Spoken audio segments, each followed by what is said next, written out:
السلام علیکم ورحمۃ اللہ وبرکاتہ۔ فلسطینی مظلوم بہن بھائیوں کے لیے، بچوں کے لیے، بوڑھوں کے لیے دل میں جو درد ہونا چاہیے اس کا اظہار مختلف انداز سے مختلف لوگ کرتے ہیں۔ ایک ان میں صورت ہے مظاہرے وغیرہ کی، جو ڈیمونسٹریشنز ہوتے ہیں، پروٹیسٹ ہوتے ہیں، ان کی اصل تو یہ ہے کہ احتجاج کیا جائے، لیکن ظاہری بات ہے کہ احتجاج کس سے کیا کر رہے ہیں؟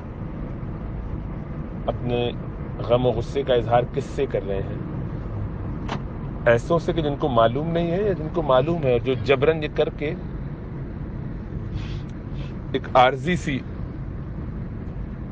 تقویت پہنچانے کی کوشش کرتے ہیں تاکہ اپنے اس کام کو پھر جاری رکھیں، ان کا غصہ نکل جائے ادھر لوگوں کا، اور پھر وہ اپنی انہی حرکتوں میں، انہی خباثتوں میں مبتلا رہے جو اوپر والے کر رہے ہیں۔ جو ظلم و جبر کر رہا ہے، جانتے بوجھتے کر رہا ہے، اس سے کیا احتجاج کرنا، اس سے کیا مظاہرہ کرنا؟ اللہ سبحانہ و تعالیٰ سے دعا کرنی چاہیے۔ مظاہرین جو اپنے جذبات کا اظہار کرتے ہیں، اپنی بات پہنچانا چاہتے ہیں، اس کی اصل یہ ہے کہ، یا اس کا جو فائدہ ہے وہ یہ ہے کہ وہاں فلسطین کے اندر یا جہاں بھی مسلمان مظلوم ہو یا غیر مسلم بھی مظلوم ہو، ان تک یہ پیغام پہنچ جائے کہ بہت سارے اور لوگ دنیا میں ان کے اس غم میں ان کا ساتھ دیتے ہیں، ان کے ساتھ یکجہتی کرتے ہیں۔ بس ان تک ہمارے غم، درد، دکھ میں ان کا شریک ہونا پہنچ جائے۔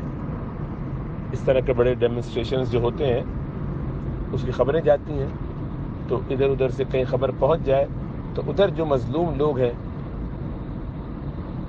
ان کو ایک گنا تقویت ہوتی ہے، تسلی ہوتی ہے، سکون ہوتا ہے کہ ہمارے غم میں بہت سارے اور ہمارے بھائی بہن شریک ہیں۔ یہ اس کا اصل فائدہ ہے، اور بلکہ یہی ایک فائدہ ہے، اس کے علاوہ اور کوئی فائدہ خاص ہے نہیں۔ اور تو اب سوال یہ ہے کہ پھر ایسی ڈیمونسٹریشنز میں جانا چاہیے کہ نہیں؟ تو جواب یہ ہے کہ اگر تو ڈیمونسٹریشن میں اس نیت سے کوئی جاتا ہے تو اس کا جواز ہوگا اور یہ مناسب ہوگا، بشرطے کہ اس میں کوئی خلاف شرع کام نہ ہو۔ لیکن مسئلہ یہ ہے کہ عموماً جو ڈیمونسٹریشنز ہوتے ہیں اس میں مخلوط سلسلہ ہوتا ہے، مرد عورت سب ہوتے ہیں، بے پردہ قسم کے لوگ بھی ہوتے ہیں، خواتین میں خاص طور سے۔ تو اب ظاہری بات ہے کہ ایسی جگہ پہ شرکت کریں گے تو اس میں اللہ سبحانہ و تعالیٰ کی رحمت کی امید نہیں ہوتی، بلکہ اللہ کی ناراضی ہوتی ہے۔ اللہ سبحانہ و تعالیٰ کو ناراض کر کے ہم کوئی فائدہ نہیں اٹھا سکتے۔ اس لیے ایسی جگہ یا ایسے ڈیمونسٹریشن میں تو ضرور شرکت کرنی چاہیے جہاں پر اہتمام ہوگا، مرد و زن مخلوط نہیں ہوں گے، الگ الگ ہوں گے، پردے کا اہتمام ہوگا، رعایت ہوگی، راستے الگ ہوں گے۔ اسی طرح نمازوں کا اہتمام ہوگا، نمازیں قضا نہیں کی جائیں گی جلسے میں یا جلوس میں یا چلنے پھرنے میں، یہاں سے وہاں تک راستے بلاک کر دیے، پانی کا انتظام نہیں ہے، نماز کا انتظام نہیں ہو سکتا، ایک نماز دوسری نماز نکل گئی، گھروں کو پہنچ گئے اور سمجھ رہے ہیں ہم نے بڑی خیرخواہی کا کام کیا، تو یہ دھوکہ ہے، یہ نفس کی تسویل ہے، یہ شیطانی ہے، اس کا کوئی فائدہ نہیں ہونے والا، بلکہ یہ سب وبال ہوگا، نقصان دہ ہوگا۔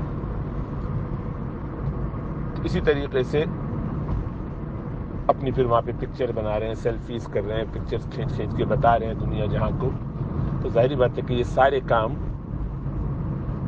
گناہ کے ہیں، برے ہیں، خراب ہیں، اور گناہ کے ساتھ اللہ کی رحمت کبھی نہیں آتی۔ تو جو آپ حاصل کرنا چاہتے ہیں وہ اس سے کیا حاصل ہوگا؟